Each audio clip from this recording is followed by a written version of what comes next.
Hello everyone, Pritam's किचनमध्ये तुमच्या सगळ्यांचं स्वागत आहे. तर आज मी माझ्या किचनमध्ये बनवत आहे दुबई स्पेशल करक टी.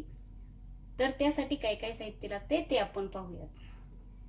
एक दालचिनीचा तुकडा, थोडंसं आलं, 2 लवंगा, 3 वेलची मी क्रश करून घेतलेली आहे आणि 2 चमचे ब्लॅक टी पावडर आणि त्यात थोडंसं इथे काय करतात दुबईमध्ये चहावर सॅफ्रॉनची पावडर टाकतात पिताना. तर त्यासाठी आपण घेतलेली आहे सॅफ्रॉनची पावडर आणि त्यासाठी मी घेतलेलं आहे 2 कप पाणी. आता आपण गॅस चालू करूयात.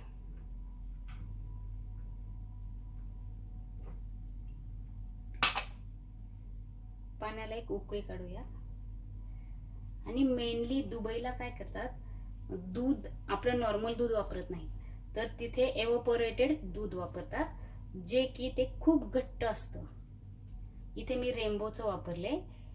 घट्ट म्हणजे त्यातलं 60% पाणी रिड्यूस केलेलं असतं, म्हणजे आटवलेलं दूध असतं ना आपलं घरचं तसं. त्यामुळे टेस्ट आणि घट्टपणा चहाला खूप छान येतो.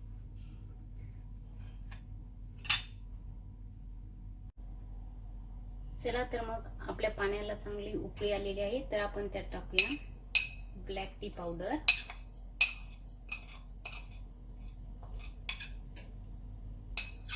सिनेमम स्टिक, जिंजर, 2 क्लोव्स आणि कार्डामम क्रश्ड.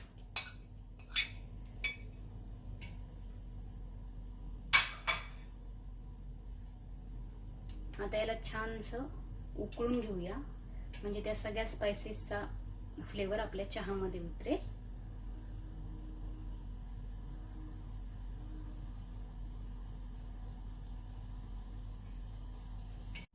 तर तुम्ही पाहत असाल आपला चहा छान बॉईल होतोय.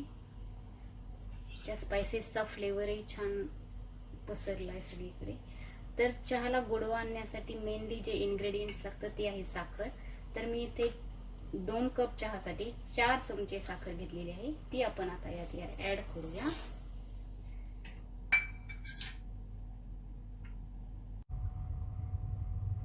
तर तुम्ही पाहू शकता आपला चहा छान आता बॉईल झालेला आहे. तर आपण आता यात ऍड करूया मिल्क. तर आता आपण यात ऍड करूया मिल्क. 2 कप चहासाठी मी 2 कप पाणी वापरलं होतं, तर मी आता हे दूध 1 कप वापरते. तुम्ही पाहू शकता हे किती घट्ट दूध आहे.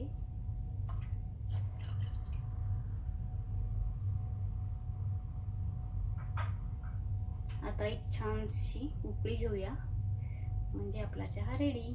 दुबई स्पेशल करक टी रेडी.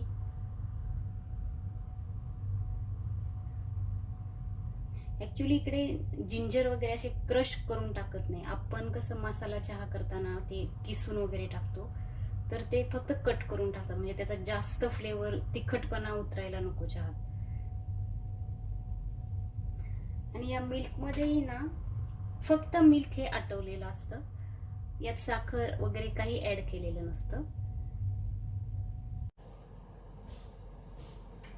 तर तुम्ही पाहू शकता आपला करक टी रेडी आहे. आता आपण त्याला स्ट्रेन करून घेऊया.